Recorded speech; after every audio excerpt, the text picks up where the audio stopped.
Buhay na walang permanenteng hanap buhay. Dala ng krisis ng kahirapan, gigising ng maaga, papasok sa trabaho. Didiskarte ng pansang kilong bigas, dala ng parampot na sweldo. Initibayan ng loob, parang utak ay hindi madurog sa pag-asang ang buhay ay magbabago. Trabahong halabaw kung niisipin, isang galon ng pawis kay papahirin, maabot lang ang pinapangarap bituin.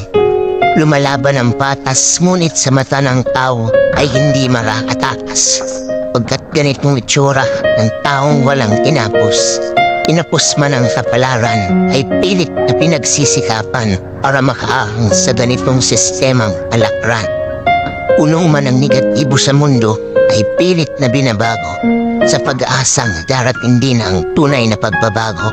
Pero ito, nananatiling kalmado at porsigido sa pag-ahak sa hamon ng buhay. At ito ang kapalaran ko.